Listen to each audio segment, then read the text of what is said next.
오늘 말씀 사도행전 14장 19절에서 28절 말씀인데요. 여기 켜졌네. 네, 함께 교독하겠습니다. 그런데 유대 사람들이 안디옥과 이고니온에서 거기로 몰려와서 군중을 설득하고 바울을 돌로 쳤다. 그들이 바울이 죽은 줄 알고 그를 성 밖으로 끌어냈다.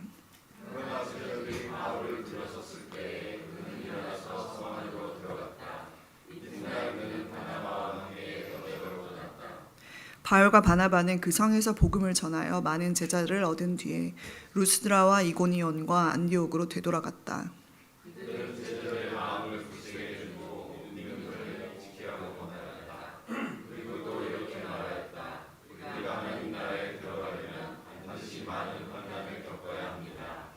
그리고 그들을 위해서 각 교회에서 장로들을 임명한 뒤에 금식을 하면서 기도하고 그들이 믿게 된 주님께 그들을 맡겼다.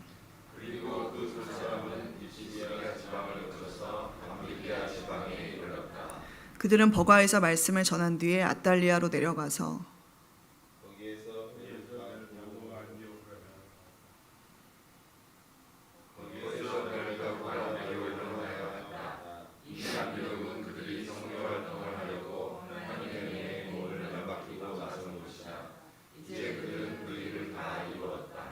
그곳에 이르러서 그들은 교회 회중을 불러 모으고서 하나님께서 자기들과 함께 행하신 모든 일과 하나님께서 이방 사람들에게 믿음의 문을 열어주신 것을 보고하였다. 아멘. 오옥 사모님 대신해서 제가 말씀 나누겠습니다. 제가요 본의 아니게 매일 큐티를 하고 있어요. 이렇게 매일 하진 않거든요. 근데 어떻게 맡게 돼가지고 아침에 하는데 이게 사도행전 1장부터 이렇게 쭉 묵상을 해오면서 개인적으로 되게 많이 은혜를 받고 이 사도행전을 다시 한번 묵상하면서 이렇게 성령님의 역사하심을 또 볼 수 있어서 참 감사한 것 같아요. 사도행전이 28장이잖아요. 근데 오늘 14장이니까 반 정도 저희가 한 것 같아요. 19절 오늘 이렇게 시작합니다. 그런데 유대 사람들이 안디옥과 이고니온에서 거기로 몰려와서 군중을 설득하고 바울을 돌로 쳤다. 그들은 바울이 죽은 줄 알고 그를 성 밖으로 끌어냈다. 이게 계속 하신 분들은 또 이번 주에 하신 분들은 흐름을 아시겠지만 이렇게 중간중간에 못 하신 분들도 있을 것 같아서 오늘은 제가 결론도 없고 적용점도 없고 그냥 오늘 이렇게 한 구절 한 구절 읽어나가는 것들이 참 제 개인적으로 은혜가 많이 되더라고요. 그래서 그걸 나누고 싶은데 생소한 지명들이에요. 안디옥, 이고니온, 루스드라 이렇게 여러 그런 이제 마을 도시들 이름이 나오는데 안디옥은 지금 성경의 사도행전에서 두 군데가 나오거든요. 이 바울과 바나바가 처음으로 선교여행을 떠날 때 파송을 받은 수리아 안디옥이 있고 이곳은 다른 안디옥입니다. 이 안디옥과 이고니온에 와서 그 바울을 죽이려고 했던 유대인들, 요 바로 전장 그리고 전날에 바울과 이 바나바가 여러 지역을 옮겨 다니면서 복음을 전하고 있죠. 우리는 이것을 유식한 말로 1차 선교 여행이라고 합니다. 많이 들어보셨겠죠. 지금 터키 중부랑 터키 남쪽에 저희 목장 이름인데 키프로스, 그 구브로, 그 전 번역이 구브로라고 나오는데 그 섬 지방을 두루 다니면서 복음을 전하고 있습니다. 지금 루스드라라는 지역이 있는데 그 전날 큐티한 것처럼 바울과 바나바는 이곳에 오기 바로 전에 안디옥과 이고니온에서 복음을 전했어요. 어디서 주로 복음을 전했을까요? 바울이 회당에서 전했겠죠. 물론 이방인들에게 복음을 전하고 있지만 그 바울과 바나바의 이렇게 중점적으로 전하고 싶어했던 사람들은 동료 유대인이었어요. 근데 그 유대인 사이사이에 그리스인도 있었고 다른 나라 사람들도 있었고요. 그래서 바로 유대교 회당이었습니다. 그래서 우리가 주일날에 이렇게 예배를 드리듯이 저기 라미라다 가면 유대교 회당이 있거든요. 제가 라미라다에 오랫동안 살았으니까. 그래서 거기는 이제 안식일만 되면 이렇게 사람들이 앞에 저희 주일날 바글바글한 것처럼 이렇게 꽉 차 있더라고요. 사람들이 주차장에도 그렇고. 자, 회당에서는 안식일에 이제 구약을 읽죠. 저희가 구약 신약을 목사님께서 성경 구절을 읽고 그것을 설교하시는 것처럼 유대교 회당에서는 구약을 읽는데 주로 율법서, 그 토라라고 하는 그 모세 첫 5권, 모세 오경을 읽거나 아니면 선지서들을 읽는데 낭독을 하고 나서 이 사람들도 설교를 해요. 그래서 유대인들이 하나님의 말씀을, 근데 저희는 이제 그 구약이 쓰여진 이유가 예수님의 오심을 가리키고 예수님의 그 모든 그런 선지서의 그런 예언들이 예수님이잖아요, 포커스가. 근데 이 사람들은 구약 안에서만 그 해석을 했기 때문에, 그리고 율법서를 그냥 문자 그대로 해석을 했기 때문에 한계가 있었겠죠. 그리고 율법서를, 그 율법에 나오는 예를 들어서 뭐 있을까요? 이렇게 문둥병자에게 문둥병자가 지나가면 더럽다, unclean이라고 3번을 외쳐야 되는 그런 이 사람들의 법이 있는데 당시에 정말 그렇게 했다고 해요. 더럽다, 더럽다, 더럽다 이렇게 얘기하고 돌아가는. 그러니까 이런 식으로 사람들이 율법서를 그냥 그대로 해석만 했기 때문에 행동 양식에만 집중할 수밖에 없죠. 법이라는 것이 있으니까. 근데 그러다 어느 날 이제 바울과 바나바가 회당에 찾아왔죠. 그래서 구약의 예언과 율법이 쓰여진 이유가 예수 그리스도를 위해서이다 하면서 이 예수님의 십자가와 부활로 연결을 하면서 풀이를 해주니까 사람들이 놀라는 거죠. 그 빌립 그 목사님 말씀하신 것처럼 에디오피아 내시가 나름 그 종교심이 있고 하나님을 알고 싶어하는 갈급함이 있었는데 성경을 읽어도 이해를 못 하잖아요. 근데 이 사람들이 많이들 그랬을 것 같아요. 저도 그 이슬람 교회 이제 대학교 때 1년을 어학연수를 다녀오면서 사람들이 꾸란을 이제 읽는데 뜻을 몰라요, 사람들이. 그러니까 이렇게 풀어주고 해석을 해줘야 되는 누군가 있어야 되는데 이 당시에 많은 유대인들이 그랬다고 해요. 그래서 이렇게 바울이 와서 이런 것들을 구약의 그 무슨 의미인지 모르고 그저 그냥 읽기만 했던 그런 예언과 율법들을 풀어주고 해석을 해주니까 사람들이 엄청 놀라고 그 막 마음이 뛰고 마음을 이렇게 돌이켜서 예수님을 믿게 되는 일이 전날과 전전날에 있었어요. 유대인뿐만이 아니라 그 지방에 살던 그리스인들도 많이 믿게 됩니다. 그런데 하지만 이렇게 믿는 사람이 있는가 하면 반대급부도 있었겠죠. 그래서 그들의 능력들을 시기하고 또 유대인들은 유대교라는 그 종교가 가장 삶에서 근간이고 중심이었기 때문에 그 기득권을 가진 사람들은 얼마나 이 사람들을 이제 또 기존의 질서를 흐트러뜨리는 새로운 그 신질서를 싫어하겠어요.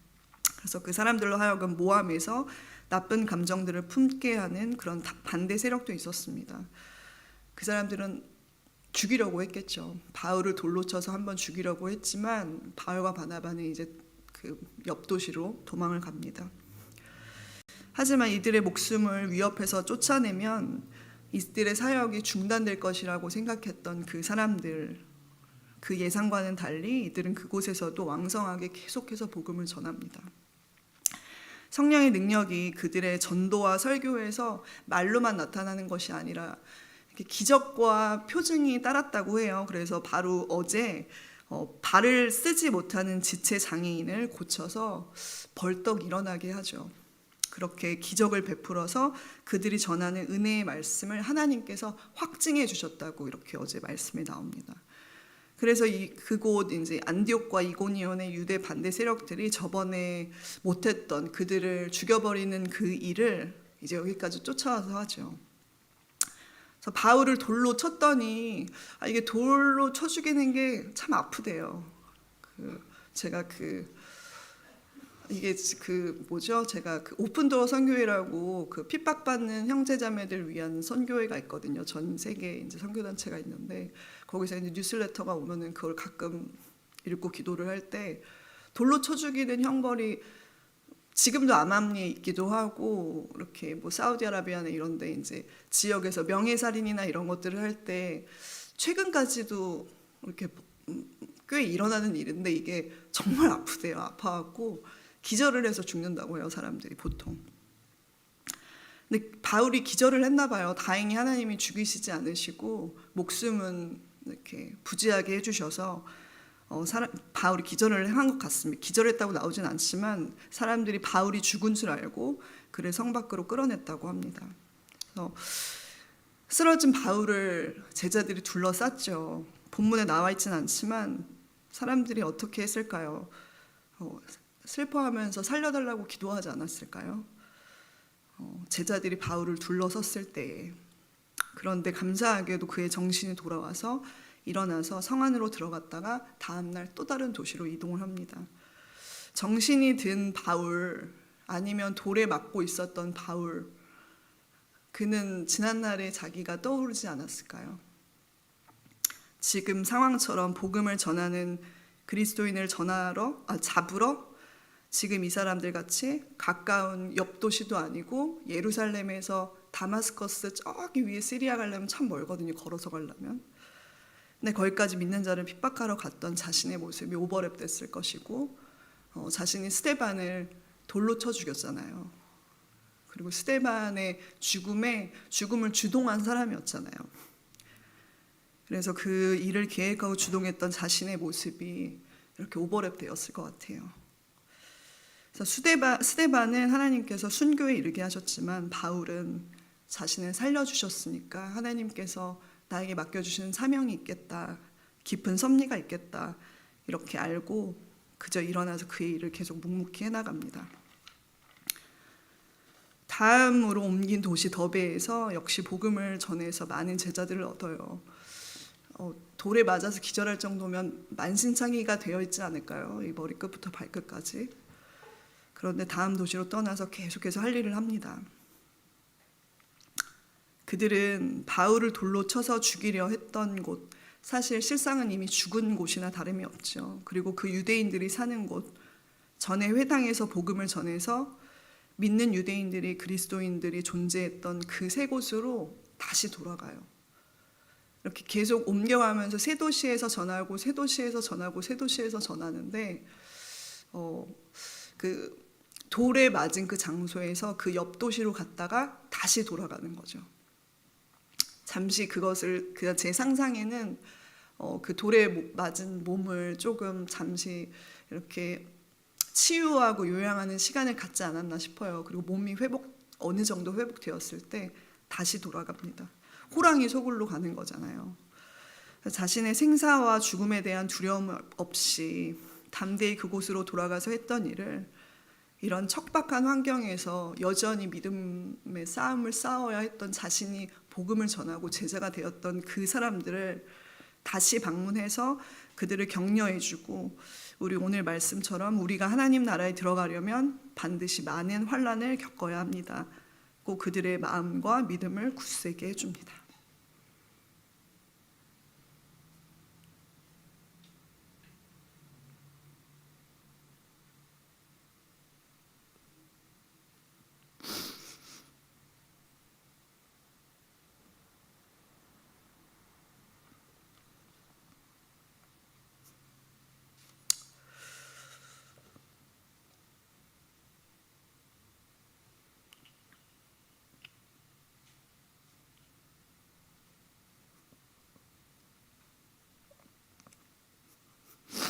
죄송합니다.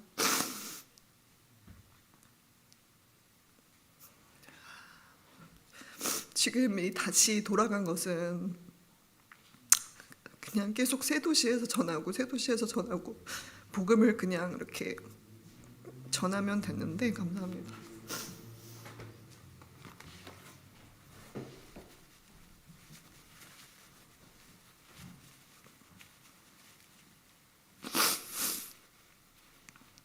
지금까지 해온 대로 계속 앞으로 나가면서 복음을 전하면 그저 되었는데, 바울과 바나바는 이번에는 다시 돌아가잖아요. 자신이 돌을 맞았던 곳으로. 근데 왜 돌아갔을까 생각을 해보면, 그 자신이 복음을 전한 사람들이 어떻게 살고 있는지를 알잖아요. 그 돌에 맞으면서 살아가야 된다는 것을 알기 때문에 그들의 마음과 믿음을 굳세게 해주려고 돌아갔다고 오늘 성경은 말을 합니다. 돌에 맞고도 살아 돌아온 바울을 그 제자들이 영접했을 때 그들의 그 감동과 감격을 이루 말할 수가 없을 것 같아요. 그냥 그저 그들을 복음을 전하고 그냥 내버려두고 떠난 전도자가 아니고 그들의 목자였던 바울이었는데 다시금 그 호랑이 소굴에 들어와서 이번에는 정말로 한 번은 살았지만 이번에는 정말로 죽을 수 있는 그런 환경이었는데 그곳에 직접 기꺼이 와서 나의 믿음을, 목원의 믿음을 격려해주고 굳세게 해준다 했을 때 정말 이 사람들이 그 포인트에서 더욱더 성장하고 성숙하지 않았을까 생각이 듭니다. 그래서 권면하고 격려하고 각 교회에서 리더들을 세운 뒤에 금식하고 기도하고 하나님께 이들의 안위를 맡기고 다른 지방으로 떠나서 조금 더 복음을 전하고 원래 파송받은 그 안디옥 교회로 돌아오지요. 그래서 이 모든 전도 여행 가운데 역사하셨던 하나님, 그리고 자신이 돌에 맞은 것, 그리고 돌에 맞은 그런 상황 가운데서도 믿음을 지켰던 그 성도들의 그 이고니온, 안디옥 그곳에서 지킨 그 성도들, 이제 막 예수님을 믿은 사람들인데 목숨을 이렇게 내어놓으면서까지 많은 환난을 겪고 있는 그리스도인들의 이야기를 나누면서 하나님이 얼마나 놀랍게 이방인들에게 특히 복음의 문을 열어주셨는가 하면서 이 파송교회 안디옥 교회에 돌아와서 온 회중 앞에 간증함으로 1차 전도여행을 마칩니다. 결국 이 바울이 여러 지역의 유대인들, 믿는 사람들, 이제 믿어서 막 성장하기 시작한 사람들 또는 이방인들, 믿음이 없는 사람들 모두에게 말하고자 했던 것이 무엇이었을까? 이렇게 하면 오늘 이 말씀을 읽고 같이 기도하겠습니다. 빌립보서 3장 5절에서 9절 말씀인데요. 네, 제가 읽겠습니다.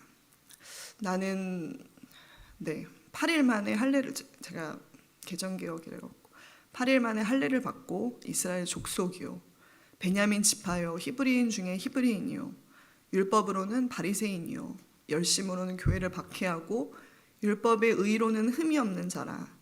그러나 무엇이든지 내게 유익한 것을 내가 그리스도를 위하여 다 해로 여길 뿐더러 또한 모든 것을 해로 여김은 내 주 그리스도 예수를 아는 지식이 가장 고상하기 때문이라. 내가 그를 위하여 모든 것을 잃어버리고 배설물로 여김은 그리스도를 얻고 그 안에서 발견되려 함이니.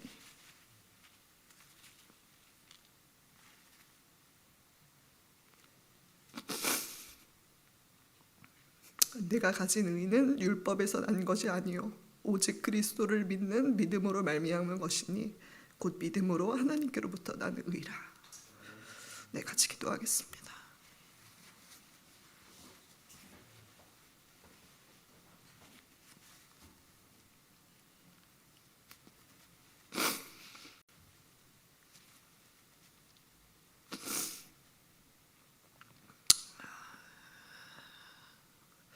하나님, 율법의 행위로 구원을 얻는다고 굳게 믿었던 동료 유대인들에게,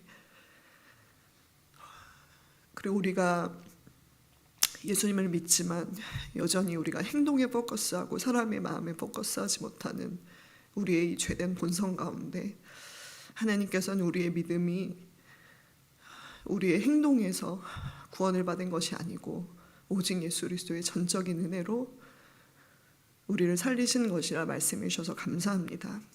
하나님, 그러므로 인하여 우리의 모든 예수 그리스도를 아는 지식 외에 모든 것은 정말 우리에게 의미가 없고 오직 예수 그리스도를 아는 지식이 가장 고상한 것이며 가장 유익한 것이며 가장 귀한 것임을 다시 한번 알게 됩니다.